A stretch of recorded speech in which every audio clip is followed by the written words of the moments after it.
ਪ੍ਰਸਾਦ।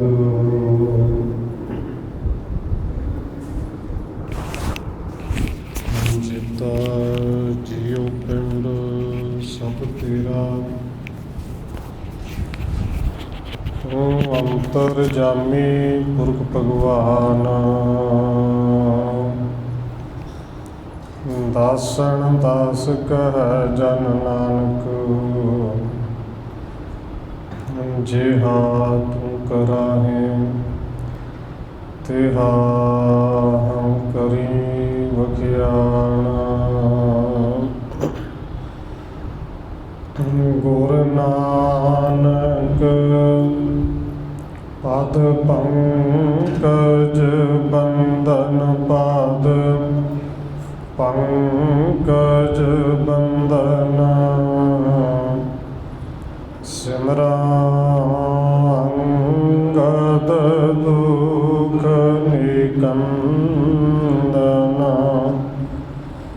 ਗੁਰ ਅਮਰਦਾਸ ਹਿਰਦੈ ਨਿਤ ਧਿਆਉ, ਹਿਰਦੈ ਨਿਤ ਧਿਆਉ। ਗੁਰ ਰਾਮਦਾਸ ਗੁਣ ਗਾਉ, ਗੁਰ ਅਰਜਨ ਬਿਘਨ ਕੇ ਨਾਸਕ, ਬਿਘਨ ਕੇ ਨਾਸਕ। ਗੁਰ ਹਰਗੋਬਿੰਦ ਸ਼ੁਭ ਸੁਮਤ ਪ੍ਰਕਾਸ਼ਕ। ਸ਼੍ਰੀ ਹਰਿ ਰਾਇ ਨਮੋ ਕਰ ਜੋਰੀ, ਨਮੋ ਕਰ ਜੋਰੀ। ਸ਼੍ਰੀ ਹਰਿ ਕ੍ਰਿਸ਼ਨ ਮਨਾਉ ਬਾਉਰੀ। ਗੁਰੂ ਤੇਗ ਬਹਾਦਰ ਪਰਮ ਕਿਰਪਾਲਾ ਜੀ, ਪਰਮ ਕਿਰਪਾਲਾ। ਗੁਰ ਗੋਬਿੰਦ ਸਿੰਘ ਬਿਸਾਲਾ, ਤਰੋਂ ਤਾਰਾ ਪਰ ਪੁਨ ਪੁਨ ਸੀਸਾ ਜੀ, ਪੁਨ ਪੁਨ ਸੀਸਾ। ਬੰਦੋ ਬਾਰ ਬਾਰ ਜਗਦੀਸ਼ਾ, ਤਰੋਂ ਤਾਰਾ ਪਰ ਪੁਨ ਪੁਨ ਸੀਸਾ ਜੀ, ਪੁਨ ਪੁਨ ਸੀਸਾ। ਬੰਦੋ ਬਾਰ ਬਾਰ ਜਗਦੀਸ਼ਾ।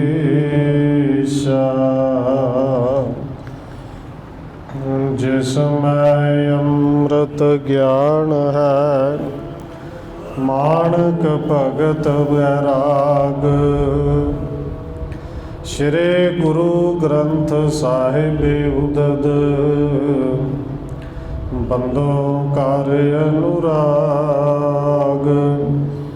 ਏਕ ਓੰਕਾਰਾ ਸਤਿਗੁਰੂ ਜੇ ਪ੍ਰਸਾਦ ਸਚ ਹੋਏ। ਵਾਹਿਗੁਰੂ ਜੀ ਕੀ ਫਤਿਹ ਹੈ, ਬਿਘਨ ਬਿਨਾਸਨ ਸੋਏ। ਓੰਕਾਰਾ ਸਤਿਗੁਰੂ ਜੇ ਪ੍ਰਸਾਦ ਸਚ ਹੋਏ। ਵਾਹਿਗੁਰੂ ਜੀ ਕੀ ਫਤਿਹ ਹੈ, ਬਿਘਨ ਬਿਨਾਸਨ ਸੋਏ। ਵਾਹਿਗੁਰੂ ਜੀ ਦੋਹਰਾ। ਇੱਕ ਦਿਨ ਸ੍ਰੀ ਸਤਿਗੁਰੂ ਜੀ ਅਮਰਦਾਸ ਸੁਖਰਾਸ, ਕਰਿਓ ਹਕਾਰਨ ਏਕਲੋ, ਪਾਰੋ ਆਪਣੇ ਪਾਸ।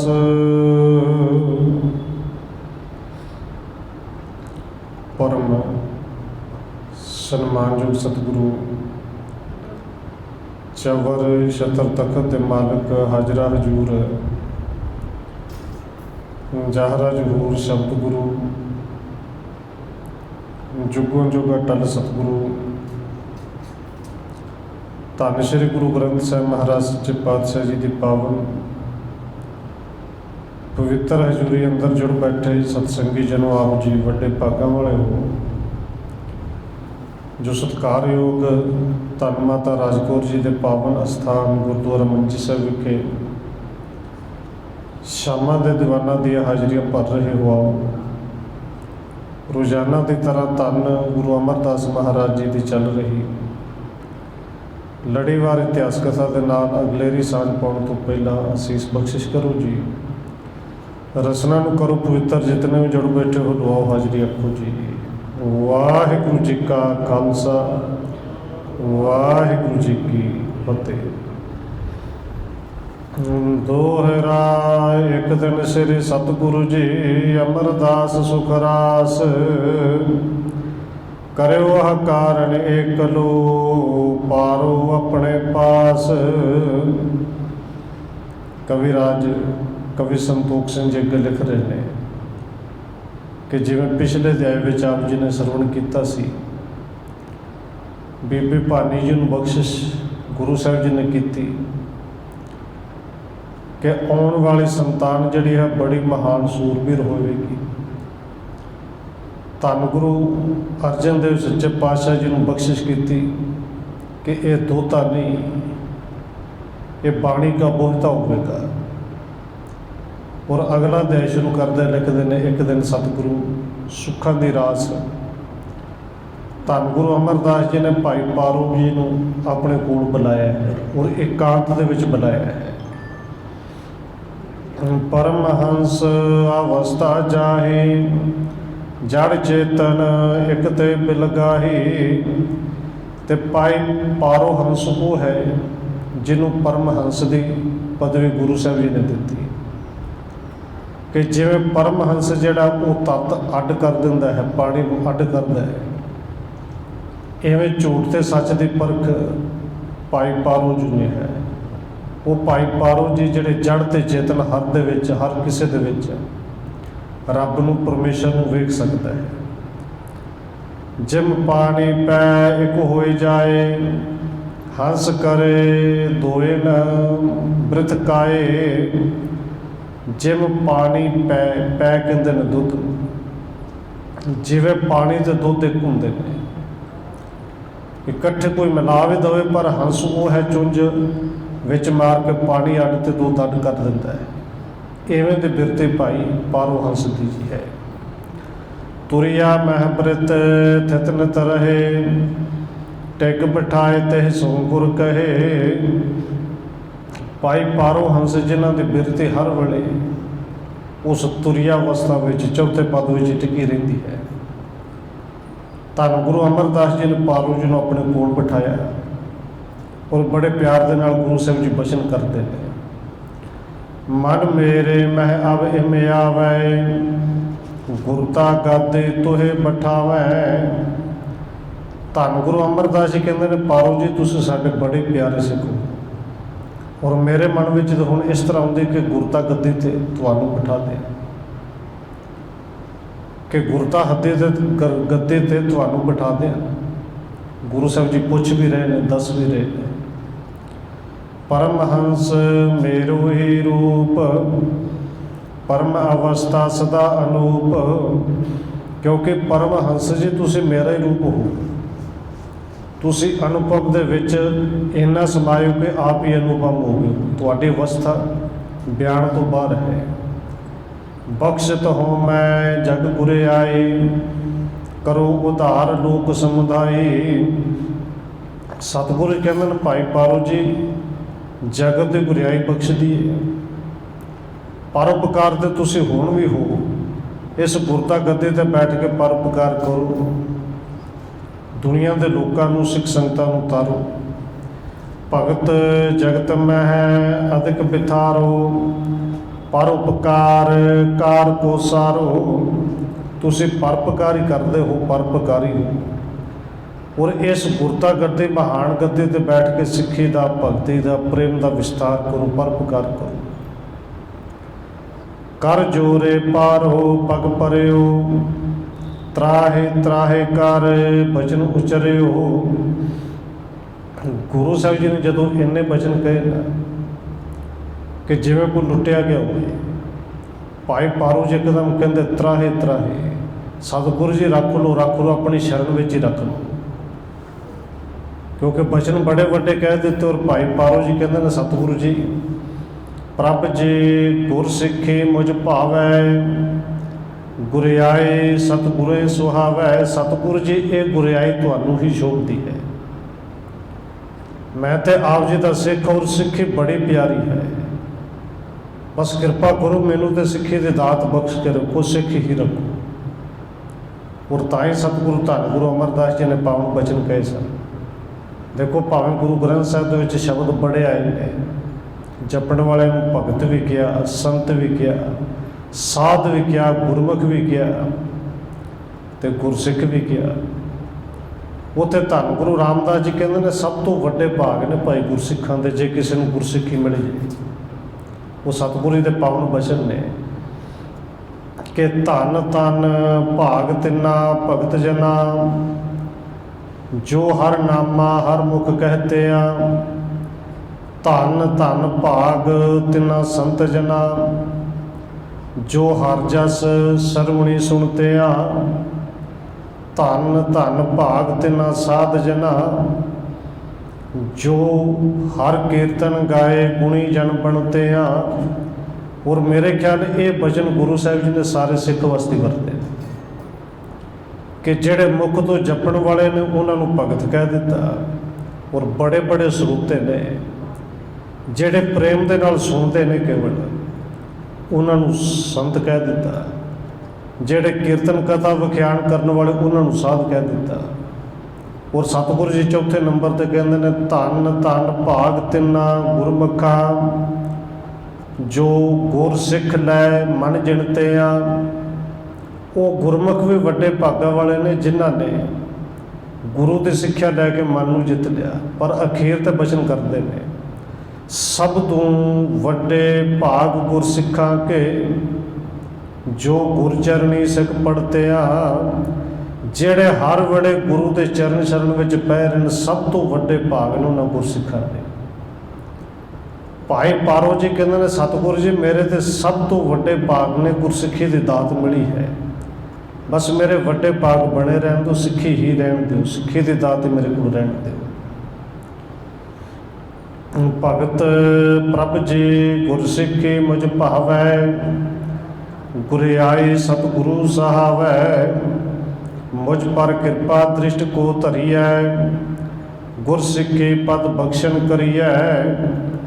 ਭਾਈ ਪਾਰੋ ਜੀ ਦੇ ਅੱਖਾਂ ਦੇ ਵਿੱਚੋਂ ਨੀਰ ਵਗ ਗਿਆ, ਚਰਨਾਂ ਤੇ ਸਿਰ ਰੱਖ ਦਿੱਤਾ, ਹੱਥ ਜੋੜ ਕੇ ਕਹਿੰਦੇ ਨੇ ਸਤਿਗੁਰੂ ਜੀ ਮੇਰੇ ਤੇ ਕਿਰਪਾ ਦ੍ਰਿਸ਼ਟੀ ਬਣਾ ਕੇ ਰੱਖਿਓ, ਗੁਰਸਿੱਖੀ ਪਦ ਬਖਸ਼ਣ ਕਰਿਓ, ਗੁਰਸਿੱਖੀ ਦੀ ਪਦਵੀ ਬਖਸ਼ ਕੇ ਰੱਖਿਓ। ਮੈਂ ਤੇ ਚਾਹੁੰਦਾ ਕਿ ਜੇ ਕਿਤੇ ਅੱਗੇ ਵੀ ਜਨਮ ਮਿਲੇ ਗੁਰਸਿੱਖ ਹੀ ਬਣਾ। ਕਹਿ ਇਮ ਗਹੇ ਹਾਥ ਗੁਰ ਚਰਣਾ, ਬਖਸ਼ਿਓ ਆਗਿਆ ਮੂਰਨ ਕਰਨਾ। ਇਸ ਤਰ੍ਹਾਂ ਕਹਿੰਦੇ ਹੋਇਆ ਭਾਈ ਪਾਰੋ ਜੀ ਨੇ ਗੁਰੂ ਸਾਹਿਬ ਦੇ ਦੋਵੇਂ ਚਰਨ ਹੱਥਾਂ ਨਾਲ ਫੜੇ, ਫਿਰ ਹੱਥ ਜੋੜ ਕੇ ਕਹਿੰਦੇ ਨੇ ਸਤਿਗੁਰੂ ਜੀ ਮੈਨੂੰ ਬਖਸ਼ ਦਿਓ। ਆਪ ਜੀ ਦਾ ਹੁਕਮ ਮੈਂ ਮੋੜਿਆ ਹੈ, ਮੰਨਿਆ ਨਹੀਂ, ਪਰ ਸਤਿਗੁਰੂ ਜੀ ਮੇਰੀ ਬੇਨਤੀ, ਮੈਂ ਤਾਂ ਗੁਰਸਿੱਖ ਹੀ ਰਹਿਣਾ ਚਾਹੁੰਦਾ। ਸੁਣਤ ਬਿਨਾ ਗੁਰ ਅਮਰ ਬਖਾਨਾ, ਜੇਕਰ ਸਿੱਖੀ ਮਹਿ ਮਨ ਮਾਨਾ। ਇਹ ਸੁਣ ਕੇ ਸਤਿਗੁਰੂ ਧੰਨ ਗੁਰੂ ਅਮਰਦਾਸ ਜੀ ਕਹਿੰਦੇ ਨੇ ਕਿ ਭਾਈ ਪਾਰੋ ਜੀ ਜੇ ਸਿੱਖੀ ਦੇ ਵਿੱਚ ਹੀ ਮਨ ਮੰਨਿਆ ਹੈ, ਜੇ ਤੁਸੀਂ ਸਿੱਖ ਹੀ ਰਹਿਣਾ ਚਾਹੁੰਦੇ ਹੋ, ਸਦਨੇ ਆਪਣੇ ਅਬ ਚਲ ਜਾਵੋ, ਤਨ ਤਿਆਗੋ ਨਹਿ ਬਿਲਮ ਲਗਾਵੋ। ਕਿਉਂਕਿ ਸਰੀਰ ਛੱਡਣ ਦਾ ਸਮਾਂ ਆ ਗਿਆ ਹੈ। ਧੰਨ ਗੁਰੂ ਅਮਰਦਾਸ ਜੀ ਕਹਿੰਦੇ ਨੇ ਭਾਈ ਪਾਰੋ ਜੀ ਫਿਰ ਆਪਣੇ ਘਰ ਚਲੇ ਜਾਓ, ਨਾ ਬਿਲਮ ਲਗਾਵੋ, ਦੇਰ ਨਾ ਲਾਵੋ, ਛੇਤੀ ਜਾਓ ਤੇ ਆਪਣਾ ਜਾ ਕੇ ਸਰੀਰ ਛੱਡ ਦਿਓ। ਮਮ ਚਰਨਨ ਮਹਿ ਤੇਰੇ ਪ੍ਰੀਤ, ਮੋਹ ਮਹਿ ਮਿਲੋ ਵਾਣ ਸਿੱਖ ਮੀਤ। ਔਰ ਇਹ ਪਿਆਰ ਵਾਲਾ ਸਿੱਖ ਹੀ ਕਰ ਸਕਦਾ ਹੈ। ਗੁਰੂ ਸਾਹਿਬ ਤੇ ਕਹਿੰਦੇ ਹੁਣ ਤੈਨੂੰ ਗੁਰਤਾ ਗੱਦੀ ਦੇ ਦਿਆ। ਭਾਈ ਪਾਰੂ ਜੀ ਕਹਿੰਦੇ ਨੇ ਸਿੱਖੀ ਚਾਹੀਦੀ ਹੈ, ਔਰ ਸਤਿਗੁਰੂ ਜੀ ਕਹਿੰਦੇ ਜਾ ਫਿਰ ਮਰ ਜਾ। ਸਿੱਧੇ ਸ਼ਬਦ ਤੇ ਇਹਨਾਂ ਨੇ ਜੀ ਸਰੀਰ ਨੂੰ ਛੱਡ ਦੇ, ਜਾ ਕੇ ਮਰ ਜਾ। ਔਰ ਸਤਿਗੁਰੂ ਜੀ ਕਹਿੰਦੇ ਨੇ ਮੇਰੇ ਚਰਨਾਂ ਦੇ ਵਿੱਚ ਹੁਣ ਵੀ ਉਹ ਸਰੀਰ ਨੂੰ ਛੱਡ ਦਿਓਗੇ, ਆ ਕੇ ਫਿਰ ਮੇਰੇ ਚਰਨਾਂ ਵਿੱਚ ਮਿਲ ਜਾਓਗੇ। ਤੋਹੇ ਸਹਿਤ ਮੈਂ ਅਪਰ ਸਰੀਰ, ਪਰ ਵਿਸੋ ਸਿੱਖਣ ਕੇ ਹਿਤ ਧੀਰ। ਔਰ ਸਤਿਗੁਰੂ ਜੀ ਕਹਿੰਦੇ ਨੇ ਪਾਰੋ ਜੀ ਤੁਹਾਡੇ ਨਾਲ ਹੀ, ਤੁਹਾਡੇ ਸਹਿਤ ਮੈਂ ਵੀ ਆਪਣੇ ਦੂਸਰੇ ਸਰੀਰ ਨੂੰ ਲੈ ਕੇ ਜੱਗ ਵਿੱਚ ਆਵਾਂਗਾ। ਤੁਸੀਂ ਸਿੱਖ ਬਣ ਕੇ ਆਇਓ, ਮੈਂ ਫਿਰ ਗੁਰੂ ਬਣ ਕੇ ਆਵਾਂਗਾ, ਕਿਉਂਕਿ ਸਰੀਰ ਹੀ ਬਦਲਣਾ ਹੈ ਨਾ ਜੀ। ਕਰਨੇ ਕਾਜ ਅਨਕ ਜਗ ਮਾਹੀ, ਸੰਤ ਉਦਾਹਰਣ ਖਰਣ ਖਪਾਹੀ। ਕਿਉਂਕਿ ਅਸੀਂ ਜਗਤ ਵਿੱਚ ਹਜੇ ਬੜੇ ਕਾਰਜ ਕਰਨੇ ਨੇ, ਸਰੀਰ ਹੋਰ ਧਾਰਨ ਕਰਨੇ ਨੇ। ਸੰਤਾਂ ਜਨਾਂ ਦਾ ਉਧਾਰ ਕਰਨਾ, ਦੁਸ਼ਟਾਂ ਦਾ ਨਾਸ਼ ਕਰਨਾ, ਔਰ ਕਰਮ ਕਾਂਡ ਜਿਹੜੇ ਵਹਿਮ ਭਰਮ ਨੇ ਇਹਨਾਂ ਦਾ ਨਾਸ਼ ਕਰਨਾ ਹੈ। ਔਰ ਸਤਿਗੁਰੂ ਜੀ ਕਹਿੰਦੇ ਨੇ ਬੜੇ ਕਾਰਜ ਨੇ, ਪੈਸੇ ਵੀ ਦੇਰ ਨਹੀਂ ਲਾਉਣੀ। ਤੁਸੀਂ ਸਰੀਰ ਛੱਡੋ, ਅਸੀਂ ਵੀ ਛੱਡਾਂਗੇ। ਸੁਣ ਆਗਿਆ ਪਾਰੋ ਕਰ ਬੰਦੇ, ਕਰ ਬੰਧਨ ਕੋ ਹਿਰਦੇ ਆਨੰਦੇ। ਹੁਣ ਦੇਖੋ ਗੁਰੂ ਸਾਹਿਬ ਜੀ ਕਹਿੰਦੇ ਨੇ ਘਰ ਜਾ ਕੇ ਮਰ ਜਾ।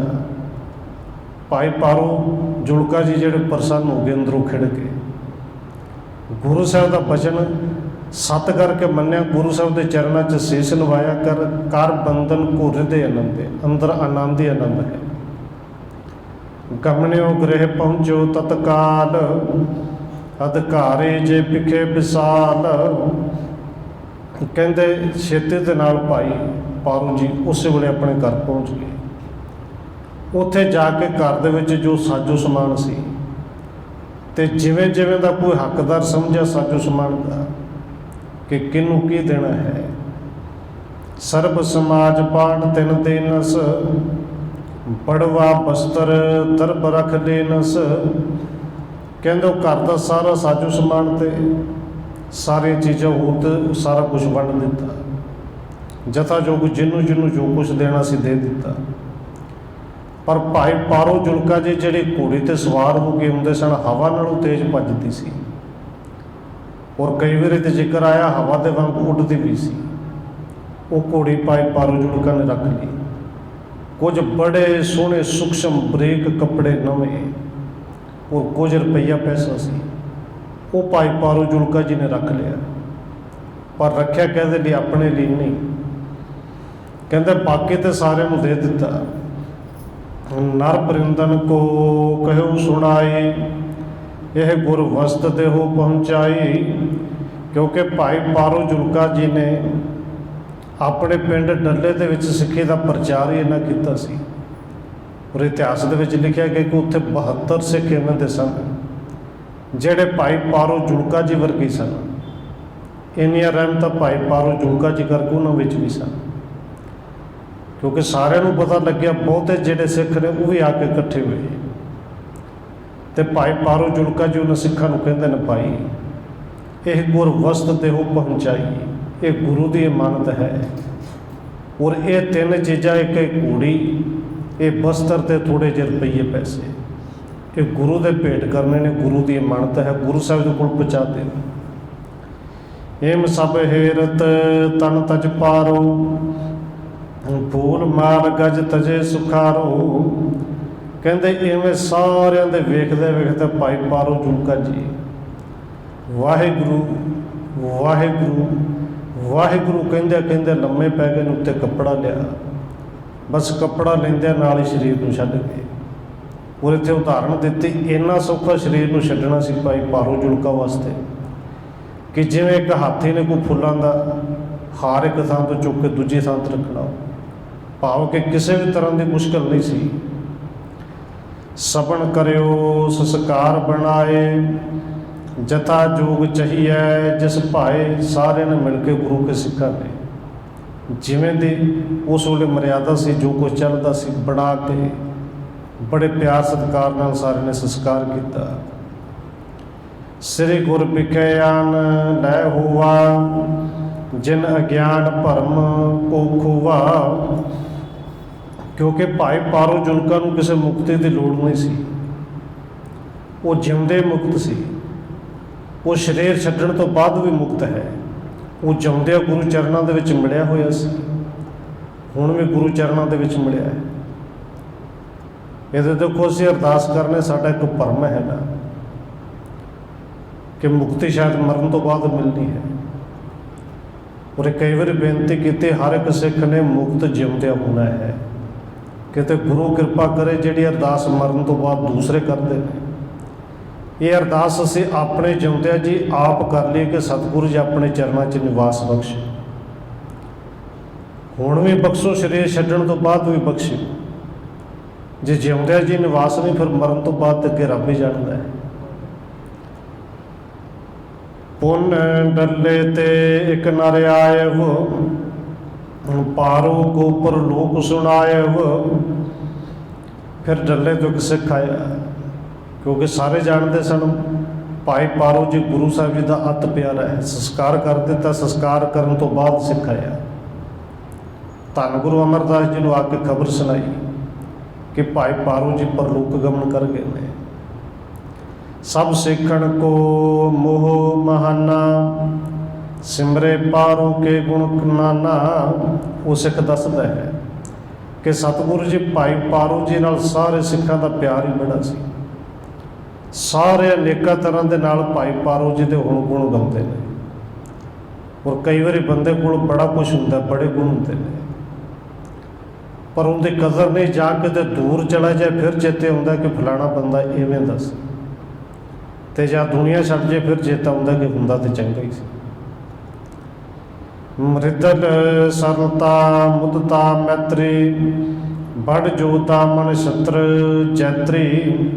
ਸਤਿਗੁਰੂ ਜੀ ਉਹਦੇ ਵਿੱਚ ਸਾਰੇ ਗੁਣ ਸਨ। ਨਿਮਰਤਾ ਸੀ, ਸਰਲਤਾ ਸੀ, ਉਹ ਸਾਰੇ ਗੁਣਾਂ ਦਾ ਮਾਲਕ ਸੀ। ਵੱਡਾ ਸੂਰਮਾ ਸੀ, ਯੋਧਾ ਸੀ ਕਿ ਜਿਹਨੇ ਆਪਣੇ ਸਾਰੇ ਗਿਆਨ ਇੰਦਰੀਆਂ ਨੂੰ ਵੀ ਜਿੱਤ ਲਿਆ। ਔਰ ਸੂਰਮੇ ਦਾ ਅਰਥ ਕੇਵਲ ਕਿਰਪਾਨ ਫੜ ਕੇ ਮੈਦਾਨ ਵਿੱਚ ਜਾਣ ਵਾਲਾ ਨਹੀਂ। ਸੂਰਮਾ ਤੇ ਗੁਰੂ ਸਾਹਿਬ ਜੀ ਕਹਿੰਦੇ ਨੇ ਸਭ ਤੋਂ ਵੱਡਾ ਉਹ ਹੈ। ਅੱਜ ਸਵੇਰ ਦਾ ਪਾਵਨ ਹੁਕਮ ਵੀ ਇਹੀ ਸੀ ਕਿ ਉਹ ਸੂਰਮਾ ਹੈ ਜਿਹਨੂੰ ਹਰੀ ਦੇ ਪਰਮਾਤਮਾ ਦੇ ਨਾਮ ਦਾ ਰੰਗ ਲੱਗ ਜੇ। ਜਾ ਕੋ ਹਰ ਰੰਗ ਲਾਗੂ ਇਸ ਯੁੱਗ ਮੈਂ, ਸੋ ਕਹੀਏ ਹੈ ਸੂਰਾ। ਸਭ ਤੋਂ ਵੱਡਾ ਤੇ ਸੂਰਮਾ ਉਹ ਹੈ, ਤੇ ਇਹ ਸਭ ਤੋਂ ਵੱਡਾ ਸੂਰਮਾ ਸੀ ਭਾਈ ਪਾਰੋ ਜੀ। ਤਰਵਰ ਸੰਸਰ ਪਰ ਉਪਕਾਰੀ, ਸਹਿਣਸ਼ੀਲ ਔਰ ਧੀਰਜ ਧਾਰੀ।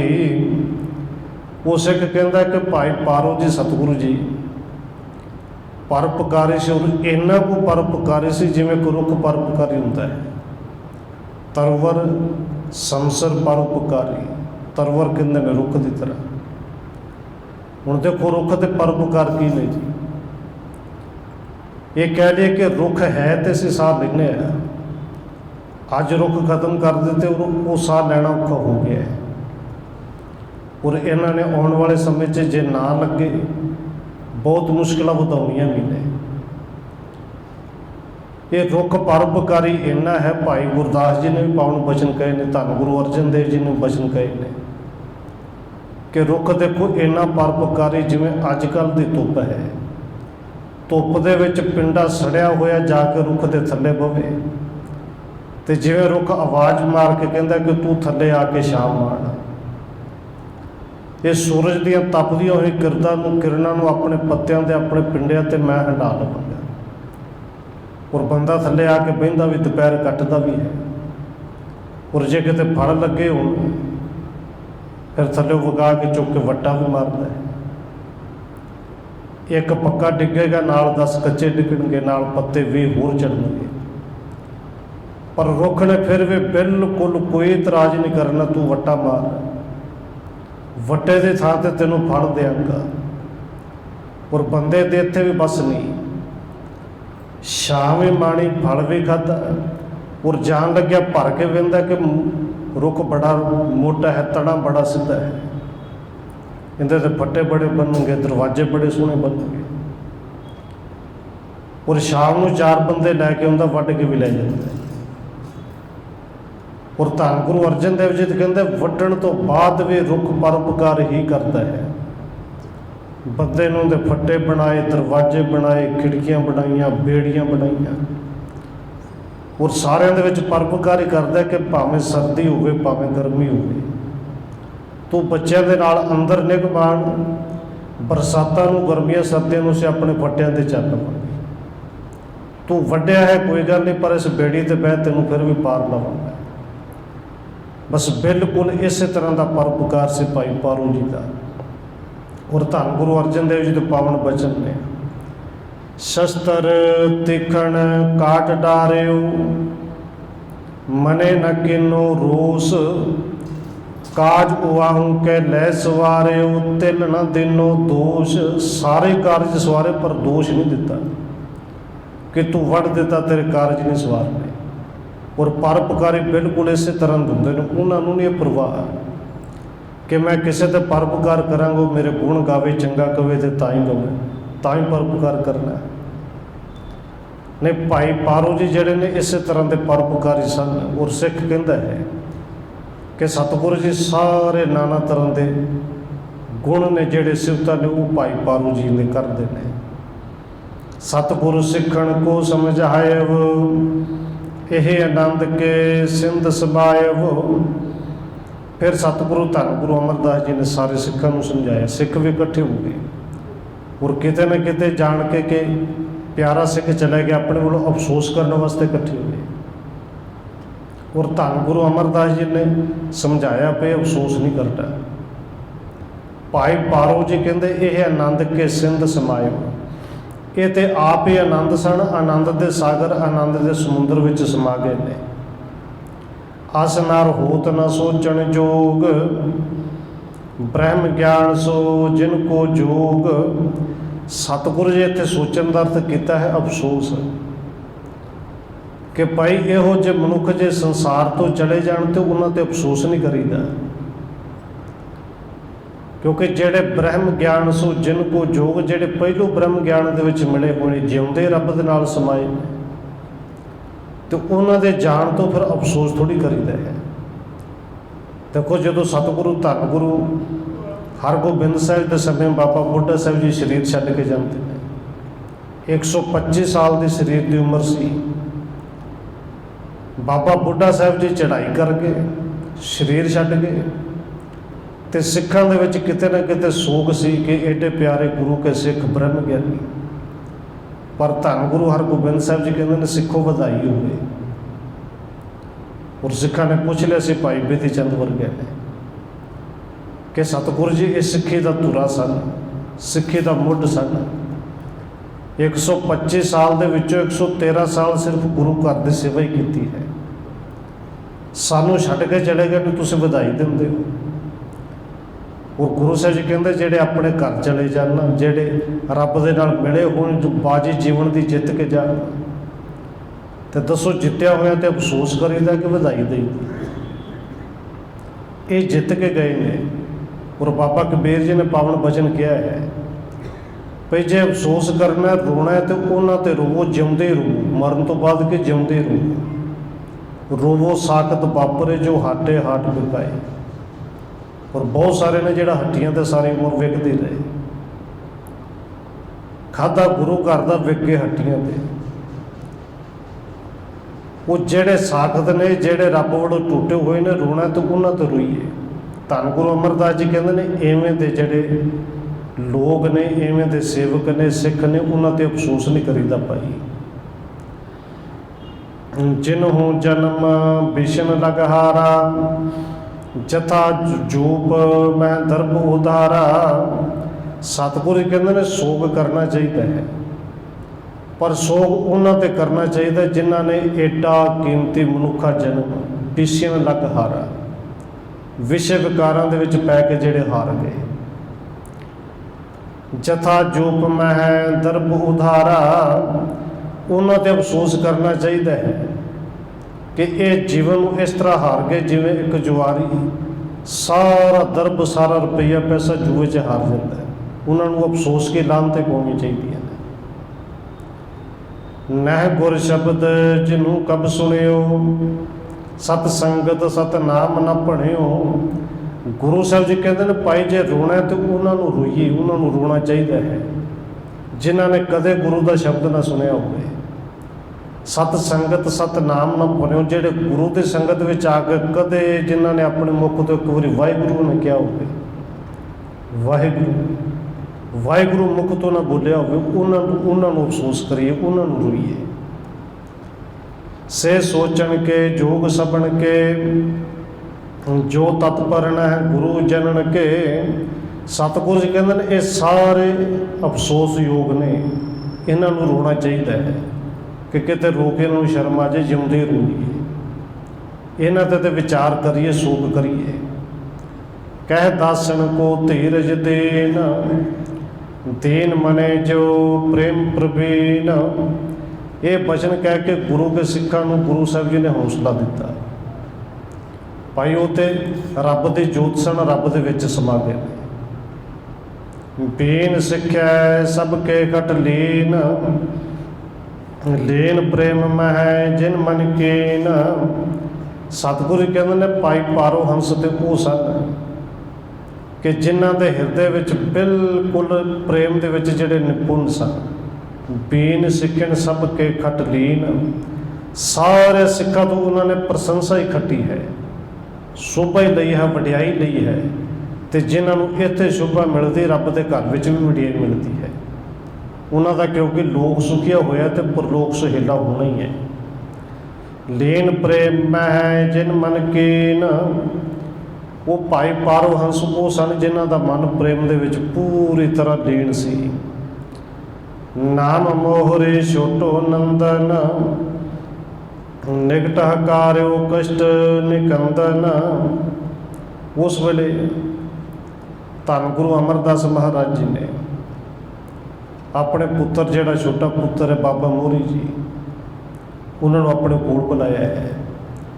ਆਨ ਕੇਨ ਤਿਨ ਪਦ ਪਰ ਬੰਦਨ, ਸ੍ਰੀ ਗੁਰ ਪਿਤ ਕੋ ਚਾਹੇ ਅਭਿਨੰਦਨ।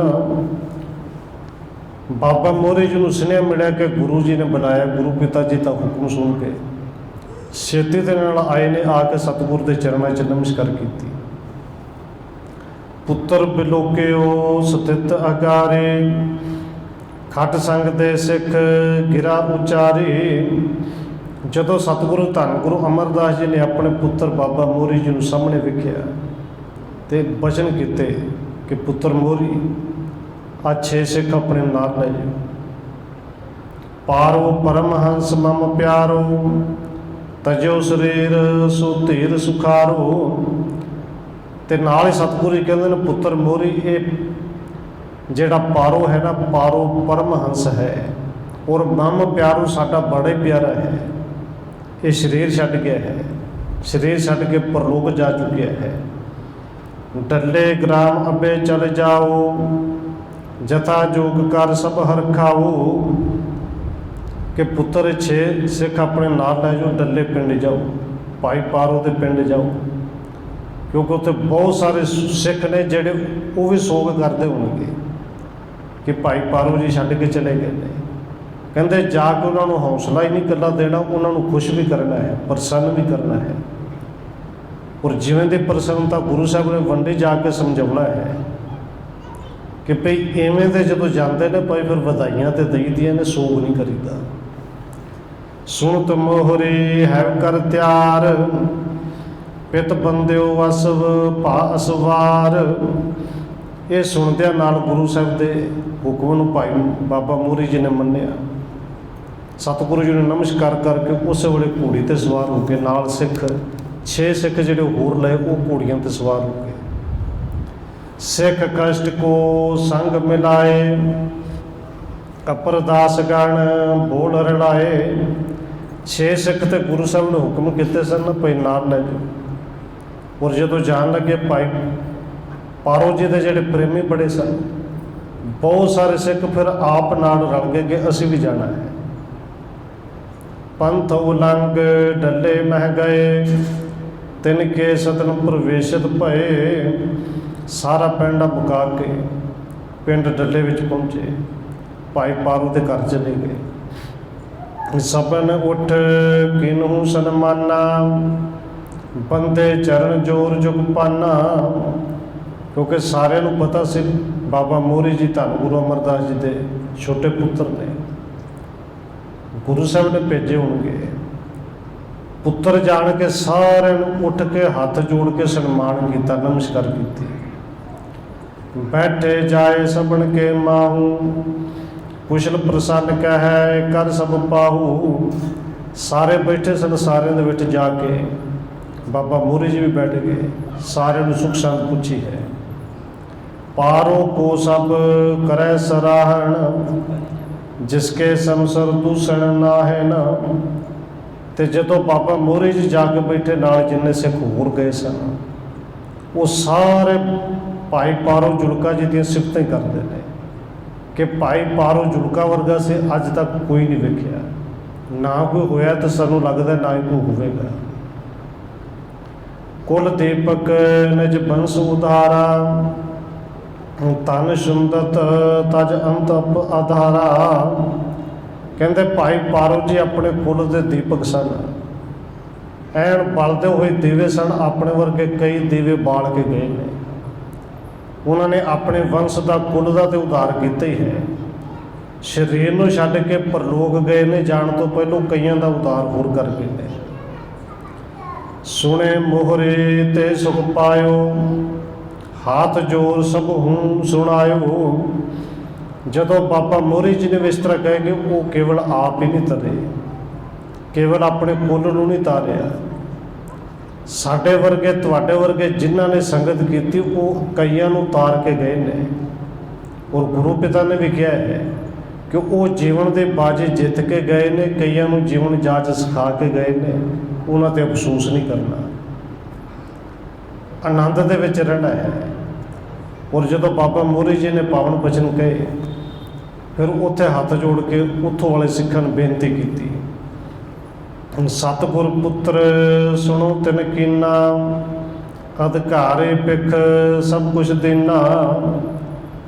ਉਹ ਸਿੱਖ ਹੱਥ ਜੋੜ ਕੇ ਕਹਿੰਦੇ ਨੇ, ਇਹ ਗੁਰੂ ਪੁੱਤਰ ਬਾਬਾ ਮੋਹਰੀ ਜੀ ਕਿ ਸੁਣੋ, ਭਾਈ ਪਾਰੋ ਜੀ ਨੇ ਸਰੀਰ ਛੱਡਣ ਤੋਂ ਪਹਿਲੋਂ ਜਥਾ ਜੋਗ ਜਿਵੇਂ ਜਿਵੇਂ ਦਾ ਕੋਈ ਹੱਕਦਾਰ ਸੀ, ਉਹਨਾਂ ਨੇ ਆਪਣਾ ਸਾਜੋ ਸਮਾਨ ਜਿਹੜਾ ਵੰਡ ਦਿੱਤਾ ਹੈ।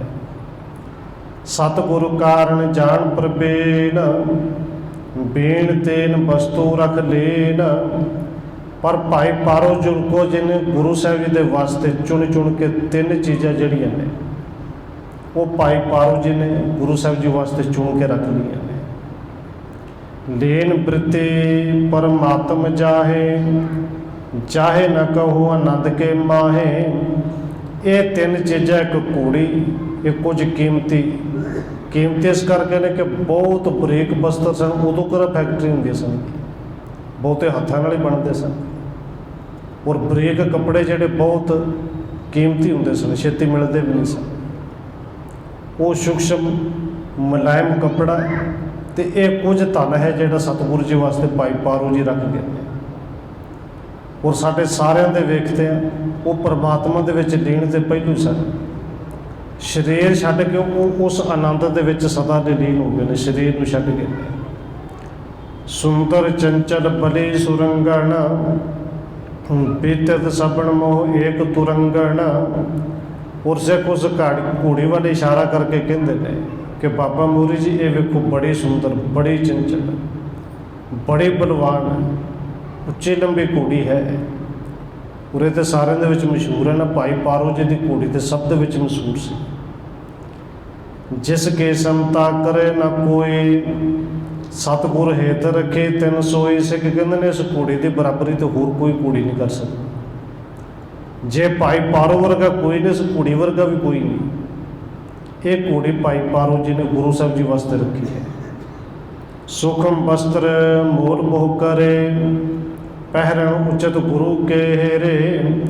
ਆ ਬਹੁਤ ਅਨਮੋਲ, ਬਹੁਤ ਕੀਮਤੀ ਮੁੱਲ ਦੇ ਜਿਹੜੇ ਵਸਤਰ ਨੇ, ਉਹ ਕਹਿੰਦਾ ਸੀ ਕਿ ਗੁਰੂ ਸਾਹਿਬ ਜੀ 'ਤੇ ਪਾਉਣ ਦੇ ਯੋਗ ਨੇ। ਉਹਨੇ ਉਚਿਤ ਜਾਣ ਕੇ ਵਸਤਰ ਰੱਖੇ ਨੇ। ਬ੍ਰਿੰਦ ਦਰਬੇ ਵਸਤੂ ਤੀਨ, ਇਮ ਕ੍ਰਿਤ ਕਰਤ ਤਿਆਗ ਤਨ ਦੀਨ। ਔਰ ਉਹ ਜਿਹੜਾ ਕੁਛ ਧਨ ਸੀ, ਕਹਿੰਦੇ ਇਹ ਧਨ ਹੈ, ਇਹ ਭਾਈ ਪਾਰੋ ਜੀ ਕਹਿੰਦੇ ਸਨ ਇਹ ਗੁਰੂ ਦੀ ਅਮਾਨਤ ਹੈ, ਗੁਰੂ ਸਾਹਿਬ ਦੀ ਬਖਸ਼ੀ ਦਾਤਾਂ ਨੇ, ਇਹ ਗੁਰੂ ਸਾਹਿਬ ਨੂੰ ਦੇਣੀਆਂ ਨੇ। ਇਹ ਕਹਿ ਕੇ ਉਹਨਾਂ ਨੇ ਸਰੀਰ ਛੱਡ ਦਿੱਤਾ। ਅੱਗੇ ਬਾਬਾ ਮੂਰੀ ਜੀ ਉਹ ਡੱਲੇ ਪਿੰਡ ਦੇ ਵਿੱਚ ਫਿਰ ਜਿਵੇਂ ਰਾਤ ਰਹਿ ਕੇ ਅਗਲੇ ਦਿਨ ਗੁਰੂ ਸਾਹਿਬ ਜੀ ਕੋਲ ਆਉਣਗੇ, ਉਹ ਆਪਾਂ ਕੱਲ੍ਹ ਵਿਚਾਰਾਂਗੇ ਹੋਈਆਂ ਭੁੱਲਾਂ ਦੀ ਖਿਮਾ। ਆਓ 1-2 ਮਿੰਟ ਹੋਰ ਰਸਨਾ ਦੇ ਨਾਲ ਹਾਜ਼ਰੀ ਲਵਾਈਏ, ਫਿਰ ਸਮਾਪਤੀ ਹੈ ਜੀ। ਵਾਹਿਗੁਰੂ ਵਾਹਿਗੁਰੂ ਵਾਹਿਗੁਰੂ ਵਾਹਿਗੁਰੂ।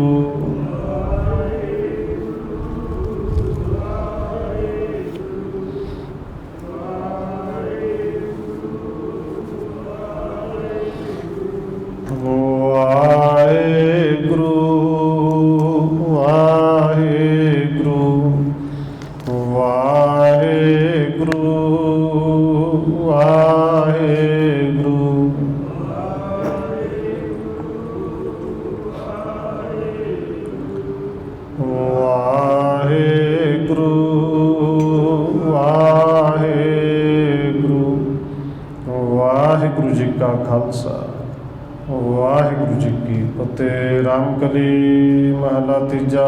ਆਨੰਦ ਇੱਕ ਓੰਕਾਰ। ਸਤਿਗੁਰ